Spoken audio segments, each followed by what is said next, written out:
Nosotros tenemos al profesor José Rojas de Venezuela, que nos va a hablar. Venezuela estuvo la independencia de Venezuela, o sea, la firma de la independencia de Venezuela, creo que fue ayer, o hoy es que la están celebrando, o fue ayer que la firmaron.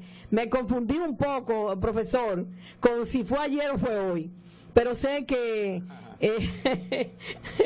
usted me va a ayudar con el 5 de julio. El 5 de julio, o sea, el 5 de julio, o sea, el 4 de julio fue aquí y el 5 de julio fue en Venezuela. Ok.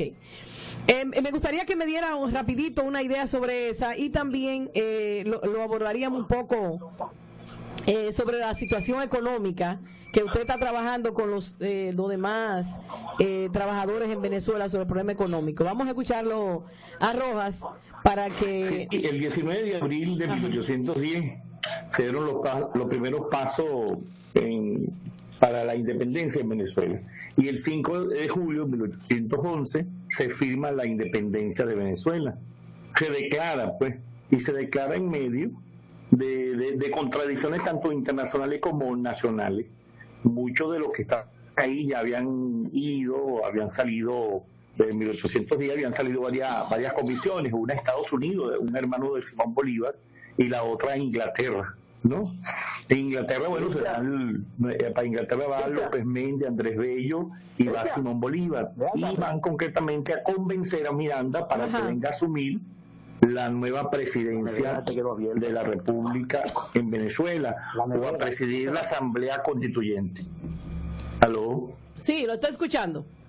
Ajá, sí, está bien, estamos en el aire. Sí. Bueno, a presidir la Asamblea Constituyente de 1811, entonces se firma el acta de independencia, por eso en la foto aparece la figura de Francisco de Miranda, porque Miranda es el hombre de mayor proyección internacional, y ante el nacimiento de la nueva República de Venezuela tenían una figura. Yo siempre he dicho que uno a veces debe respetar los liderazgos, ¿no? Sí. Bueno, Miranda era así, y Bolívar fue hasta allá a convencerlo. Quien puso el dinero para ir en las dos comisiones, parece mentira, fue Simón Bolívar. Simón Bolívar había regresado en 1810 de una gira por Francia, ¿verdad? Pero ella tenía una gran amiga llamada Fanny, cosa curiosa, ¿no? Debería de verse con Fanny, y entra en el proceso de la independencia. Y después Bolívar, un 6 de diciembre de 1830, ya a las puertas del sepulcro, escribe dos cartas, una para Manuelita Sáenz y una para Fanny. ¿Cómo la historia está vinculada? Sí. Bueno, es una fiesta patria nosotros, donde declaramos la independencia, y hoy estamos buscando la declaración de una independencia que nos falta, que es la independencia económica. ¿Ve? Sí. Entonces hoy en Venezuela nosotros desde el movimiento de los trabajadores estamos impulsando una política que hemos llamado la política monetaria en función del petro, teniendo al petro como nuestra divisa.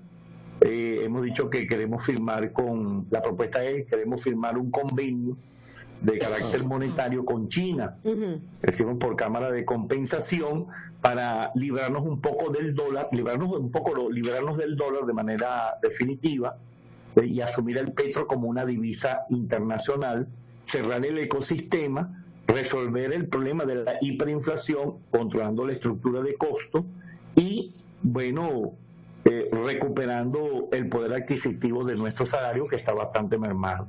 Para nadie es un secreto que la hiperinflación es tan grande que apenas los venezolanos, cuando dividimos nuestro salario mínimo entre el valor del dólar paralelo, entonces nos da que ganamos solamente $2 en nuestro salario mínimo. Esa es una de las cosas. Entonces, desde la Escuela de Estudios Políticos Daniel de León, y concretamente desde Cátedra Ideológica, donde yo tengo el honor de presidir, hemos elaborado esa política monetaria y la vamos a someter. Ahorita estamos recogiendo firma a nivel nacional a través de una aplicación que en tiempos de pandemia, que se llama Chan ORG, y estamos recogiendo y vamos por unas 2.000, hemos llegado a las 2.800 ya, y hoy yo terminé un foro desde las 4 de la tarde, todo en ese foro como hasta las 7 de la noche, para entonces atender esta invitación de la radio, bueno, a nivel que a nosotros nos llama la atención y nos gusta, porque nos permite promover nuestra política monetaria. Claro. Pues, entonces, lo que ustedes están haciendo es a nivel de los trabajadores, o sea, como trabajadores para plantearle al gobierno, porque yo tengo entendido que el gobierno ha abierto la puerta para que la gente plantee y critique la medida económica o sea, las medidas económicas que él toma y el ¿cómo se llama? El sistema económico, para también al mismo tiempo de criticarlo, también planteen soluciones ante la situación que vive Venezuela, según tengo entendido. Sí, realmente la política de bloqueo financiero, tanto comercial, ha sido bastante fuerte para nuestro país. Realmente han hecho daño. Sí. Han devaluado la moneda, el bolívar nuestro, de manera considerable. La hiperinflación, tanto la inflación mensual como la inflación acumulada, es muy grande. Es así, te vuelvo y te repito, que estamos ganando $2 en esa división del salario mínimo entre el valor del dólar paralelo. Entonces, nosotros estamos llamados, los trabajadores, a enfrentar esa política financiera que desde el imperio le ha hecho mucho daño a los venezolanos, a nuestra patria en ese sentido. Y por eso elaboramos esta política monetaria. Pues nosotros queremos, parece mentira, y para que nos están oyendo, nosotros hemos ideado esto como una forma de nuestra independencia económica y nuestra independencia tecnológica. La vamos a hacer, ya que los chinos en la actualidad lanzaron el yuan digital respaldado en oro como una forma de llegar a todos los países en las transacciones internacionales. Nosotros queremos sentarnos con ellos por cámara de compensación, que eso es una modalidad que lo usan los chinos y se usa en economía, para firmar un convenio entre el petro, también del petro digital, con el yuan, estableciendo esa relación de tal manera que nos permita comprar en ese mercado euroasiático de todo lo que queramos. Por ejemplo, materia prima y obtener tecnología para, una vez que equilibremos la moneda en Venezuela, entonces producir realmente un efecto de planificación estratégica que nos permite elevar la producción y la productividad. Sin el equilibrio es muy difícil, porque la economía de nosotros estaba asaltada por una alta especulación, por una parte, y por una alta hiperinflación que ha encarecido los costos de producción y se ha traducido en unos altos precios que ha destruido al salario. Esta ha sido la guerra que se ha hecho con el dólar, y ha sido muy efectiva, ha sido devastadora para la economía nuestra. Hasta el punto, bueno, a eso hay que sumarle que también desde el imperio, las políticas, por ejemplo, la política que han hecho con Guyana, con los guyaneses, agarrándose de la Guayana nuestra, la zona en reclamación, conjuntamente con la ExxonMobil, han querido explotar el petróleo liviano que están ahí, violentando de una forma, pero descarada, cínica, violentando el acuerdo que se produjo en 1966 en el Acuerdo de París, que establecía que cualquiera de los dos países, ¿verdad?, que quisiera explotar eso, lo podía hacer, pero tenían que ponerse de acuerdo los dos. Bueno, en estos días quisieron, a través de la Corte Internacional de Justicia, buscar un fallo a favor de ellos, pero basado en el robo que nos hicieron en 1889, donde participó Estados Unidos, los rusos y los ingleses. Y por cierto, que la Guyana Esequiba era una colonia inglesa, y nos robaron de manera vulgar y descarada. Querían hacer valer ese acuerdo que quedó en el tiempo como un robo, como un despojo descarado en ese sentido. Nosotros hicimos valer el acuerdo de 1966 en París, y entonces ellos se echaron para atrás y la Corte se declaró incompetente para conocer de eso. Eso es por ahí. Aparte, eso es el ataque que nos hacen ahora desde Brasil, desde Colombia. Colombia se presta de manera abierta. Todo eso está Estados Unidos, está Inglaterra, Estados Unidos, están los holandeses en las colonias de los Países Bajos, que es Aruba, Curazao y Bonaire. Es decir, se repite en Venezuela algo que en 1648 con el acuerdo de Westfalia, y después mucho más cerca, ¿no?, el proceso del 1800 con aquello que ellos celebraron que se llama la Gran Alianza, donde estaban todos los europeos incorporados junto con los ingleses, los austriacos, los rusos en aquella época, y que tenían como misión un poco atacar a los países del sur y no permitir su desarrollo. Mira esto que es extraordinario. Cuando Artigas, que es uno de los grandes hombres en Latinoamérica, en Sudamérica sobre todo, cuando Artigas, parado desde Buenos Aires, lo que llaman la franja oriental, que estaba compuesta entre Uruguay y Argentina, de Buenos Aires se alió con un ejército para liberar a Uruguay, hacer el ataque al tirano que estaba ahí. Bueno, cuando se planteó eso, ese tirano pidió a esa gran alianza, a los franceses, que lo defendieran de Artigas. Entonces hubo una alianza entre la oligarquía de Uruguay y la oligarquía argentina y echaron de ahí a Artigas. Y Artigas fue para la guerra en Paraguay. Artigas se metió en Paraguay allá y funcionó la gran alianza. Artigas después se fortaleció y regresó, ¿verdad? Y tomó el poder en Uruguay. Por eso los uruguayos tienen a Artigas como su prócer.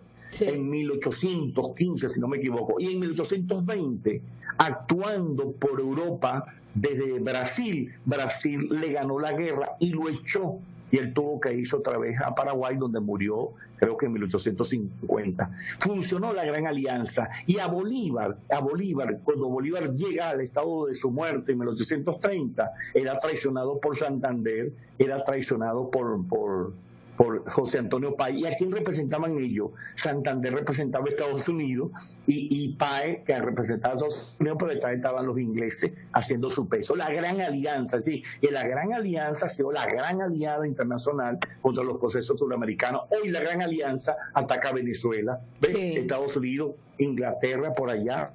Sí. Metido junto con Canadá también y parte de los Países Bajos en Holanda. La Gran Alianza sigue avanzando para cogerse el petróleo venezolano.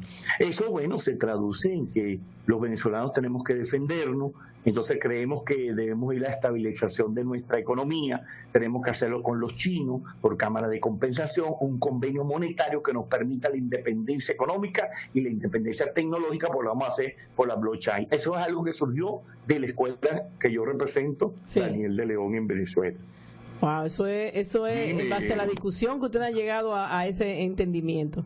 Y parece que Venezuela tiene una vena, yo diría, incontenible de petróleo, porque con tantos saqueadores que han pasado por su país y no han sacado totalmente todo el petróleo debajo de la tierra, y todavía se sigue diciendo que es la mayor fuente de recursos petroleros en el mundo y también de oro.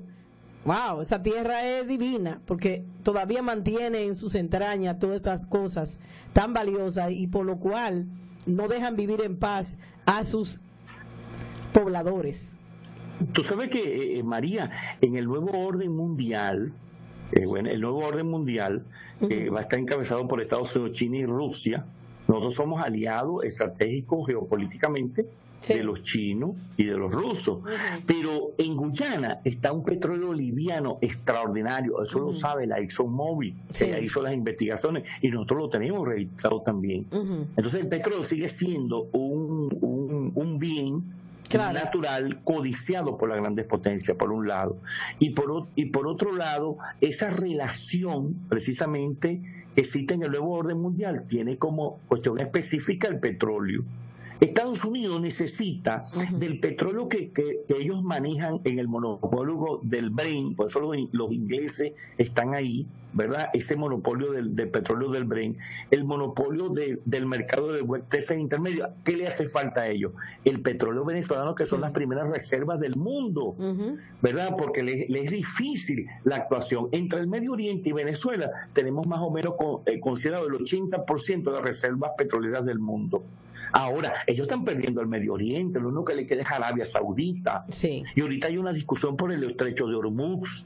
Y los iraníes han pisado fuerte sobre el estrecho de Hormuz y ellos tienen una amenaza terrible. Ahí sale el 17% del consumo del combustible, del petróleo que se consume en el mundo. Entonces, ellos saben que están perdiendo posición geopolítica en el mundo Por eso vienen fuerte contra Venezuela.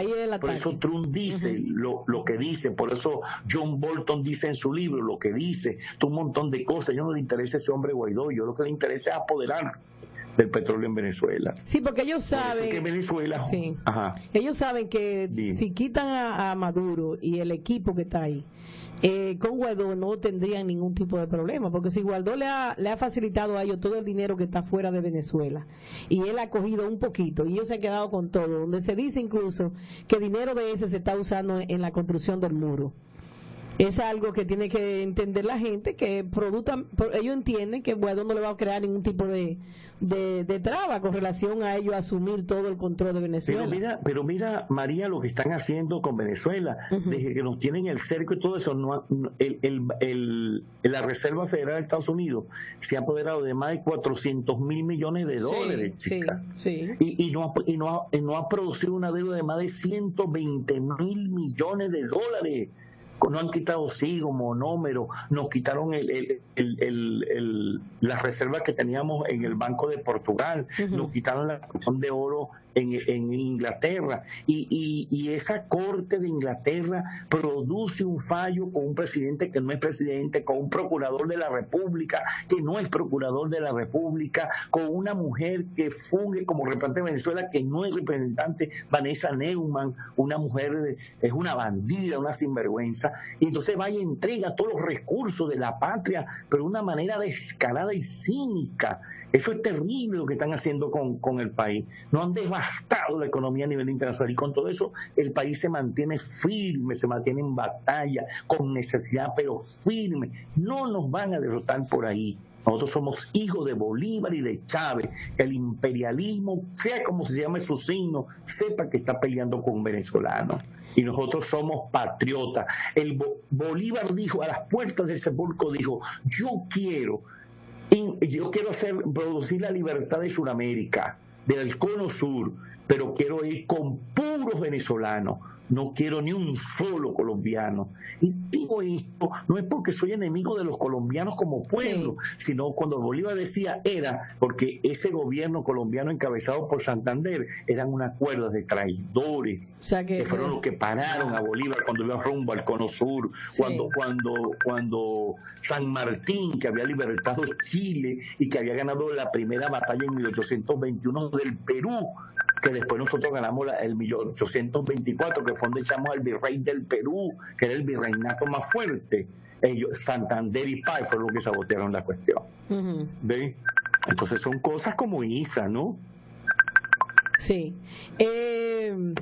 ¿Cómo están los ánimos en Venezuela con relación a las elecciones de diciembre? Bueno, sabes que las elecciones, hay una derrota política prácticamente de la oposición, ¿no? La oposición en Venezuela, una radical entregada al imperio en armas y bagaje, no quiere elecciones, pero hay un grupo que se ha desplazado, ¿no? Aquellos que tomaron la Asamblea Nacional, ¿no? Que derrotaron a Guaidó de adentro, que están dispuestos ya al proceso de elecciones, que defienden, que tienen una posición nacionalista, pues están en contra del bloqueo, lo han declarado públicamente, y bueno, ellos han salido corriendo. El Tribunal Supremo ha declarado a voluntad popular, no un partido deliberante, sino una cuerda de compañeros que son primeros apátridas y son hasta terroristas, metido en todos los asaltos contra Venezuela y después metido en el robo, en el despojo que lo están haciendo internacional. Prácticamente están fuera de toda funcionalidad en ese sentido. Lo mismo Primero Justicia. Parte de ese partido Primero Justicia metió una demanda reclamando el control de ese partido porque aquellos tipos, bueno, se abrieron abiertamente y el partido fue entregado creo que al presidente de la Asamblea Nacional, a Luis Parra. No recuerdo el nombre del compañero. A Luis Parra. Al presidente nacional, Voluntad Popular quedó eliminada, y Acción Democrática, como el hombre tenía como 25 años en selecciones, los adicos se levantaron, un grupo, y entonces se le entregaron a uno de sus dirigentes, Mau Bernabé Gutiérrez, quien está convocando a la constitución de una nueva Acción Democrática, porque toda esa gente lo que convirtió a esos países en esos partidos en negocio, en trácala, conspiraciones, y parte de esa militancia se levantó. Y nosotros vamos avanzando, pues, con el gran polo patriota, donde están los partidos de izquierda, el PSUV, y vamos avanzando en medio de una tormenta. No es fácil, porque vamos en medio de una crisis inmensa económica, de mucha escasez, de mucha necesidad, pero estamos apelando a esa conciencia y a ese espíritu revolucionario y patriota del pueblo venezolano. El 6 de diciembre son las elecciones, quiero informarte que el 6 de diciembre yo cumplo años. ¡Wow! Me da risa. Entonces, o celebro con una gran victoria, bueno, vamos a ver qué pasa.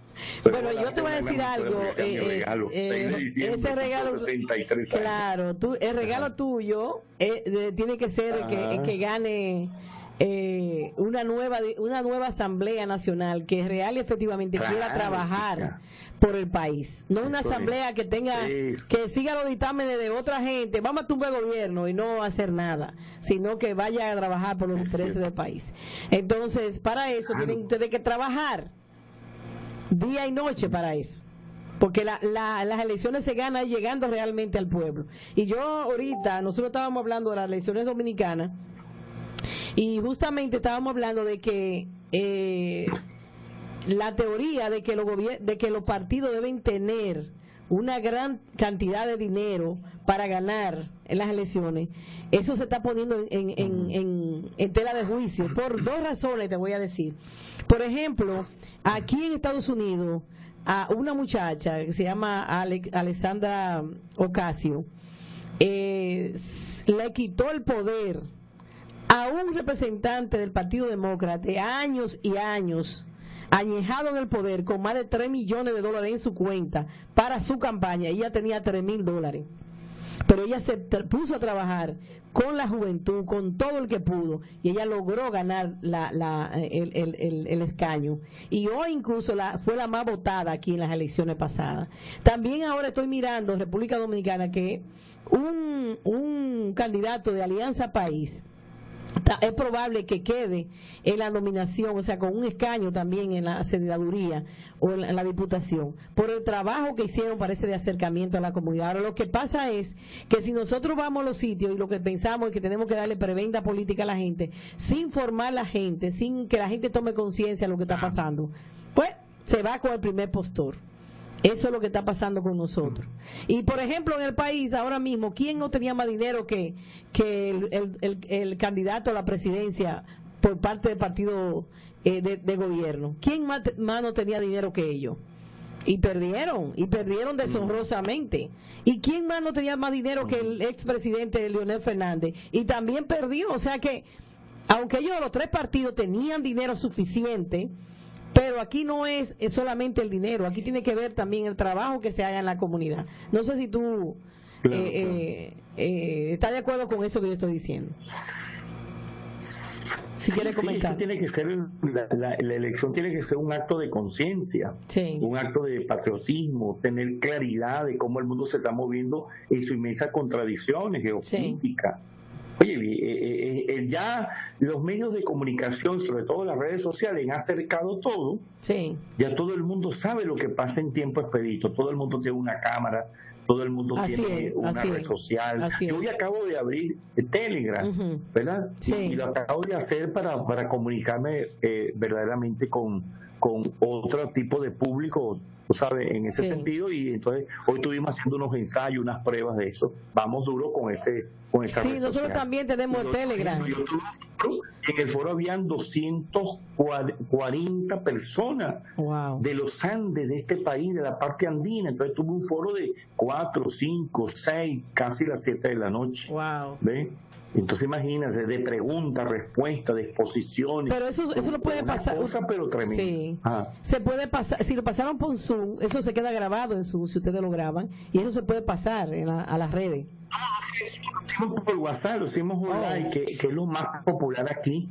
El Zoom es un poquito más sofisticado y tiene otras implicaciones, no para nosotros de carácter económico. Después de una hora que utilicemos Zoom tenemos que pagar, tenemos que pagar más de de $14, aunque tú no lo creas, un regalero para nosotros, bueno, por la cantidad de dinero, ¿no? Imagínate. Sí. José, ¿cuál es el mensaje que tú le das a esta población de Facebook, WhatsApp, Internet, que nos está escuchando, información al desnudo? ¿Qué es el mensaje a los... nosotros tenemos muchos venezolanos que nos escuchan. ¿Cuál es el mensaje que tú le das a los venezolanos dentro de la situación de presión que tienen en estos momentos, de asedio permanente? ¿Cuál es el mensaje que tú le das a esta población? El mensaje que yo le doy a todos los venezolanos y latinoamericanos para que se entere, bueno, que debemos utilizar las redes. Tenemos que hacer un esfuerzo por meternos en las redes, utilizarlas, pero utilizarlas para apuntalar algo que es importante, apuntalar el carácter suramericano de los cambios y de la protección de los países en Sudamérica. ¿Ves? Nosotros tenemos que ver a la patria grande como nuestra patria inmensa, la patria que soñaron todos los libertadores, Artigas, que soñó O'Higgins, que soñó Bolívar, que soñó Miranda, Sucre, ¿verdad? Que soñó Fidel Castro, Hugo Chávez Frías, esa patria inmensa, Martí, esa patria inmensa, nosotros tenemos que defenderla porque tenemos una historia y un legado extraordinario como Sudamérica. Y a los venezolanos, sea cual sea su inclinación política, defienda su patria en cualquier momento, en todo sitio, defiéndala. Nosotros los venezolanos somos abiertos a todos los países del mundo. A nosotros nos hicieron lo que le dio la gana ahorita en muchos países asusados por las oligarquías a nuestros nacionales. Y nosotros todavía aquí no tenemos el primer caso de desprecio ni por un peruano, colombiano, dominicano, portugués, italiano, español, o ninguno. Hablan con nosotros árabes, chinos, todos hablan con nosotros sin ningún desprecio. Nosotros somos un pueblo grande. Y que voten, que participen, que le exijan a sus liderazgos, que presenten una plancha para disputarnos el poder democráticamente, que no le hagamos el juego al imperialismo norteamericano, que quiere propiciar una guerra civil con la intención de después hacer una intervención y terminar cogiéndose el dólar, porque a ellos no les interesa ni la democracia, ni nada, ni los pueblos, ni nada de eso. Ellos están interesados en el petróleo. Pero como Venezuela ha pisado firme y se ha parado firme en medio de esta crisis, a ellos les es difícil y cada vez van para debajo, más para abajo. Guaidó sale y da una vuelta sin que nadie lo persiga y está metido en la embajada francesa. Sí. Leopoldo sale y da una vuelta y está metido en la embajada española. ¿Cómo es posible que eso sea una política seria y nadie lo va a agarrar? Nadie, porque de agarrarlo sería en lo que salga lo ponemos preso. Pero ellos hacen eso porque es parte de un juego internacional. Y por eso sus miembros de su partido se dieron cuenta y por eso han perdido todo. Pues ahí están superdivididos en 50.000 pedazos, cayéndose de todo, se dicen de todo, de ladrón para abajo, se rompe y se dicen cosas terribles. No hay que hacer campaña, ellos mismos se hacen la campaña en contra. Bueno, que sigamos pues hacia adelante por la patria buena, como decía mi camarada Ali Primera. Así es. Pues muchísimas gracias, profesor, por estar ahí, por aportarnos siempre todas esas ideas importantes. Y es importante seguir comunicando y dando a conocer que hay muchas personas que sí tienen el valor y el sentido de mantenerse libre, no importa cómo, pero mantenerse libre y seguir con su propuesta de país. Gracias a ti, María Luisa, por la invitación que a mí me llena de mucho orgullo. No te olvides, pues, enviarme los audios para yo pasarlo por todas las redes y cosas, y que eso sirva de formación para todos los venezolanos y sobre todo para nuestros alumnos a nivel nacional. Muchas gracias. Que Dios te guarde. Muchísimas gracias, sí. Estuvimos conversando con el profesor Rojas en Información al Desnudo, hablando sobre la situación del país, Venezuela, en términos de su independencia, también de su propuesta política, económica, para poder sacar al país de la situación en que está imbuida, producto de un desgaste de lucha permanente, con ataque sistemático permanente, con un bloqueo que no lo deja respirar. Así es que muchísimas gracias al profesor Rojas por estar con nosotros y será hasta la próxima. Así que vamos ahora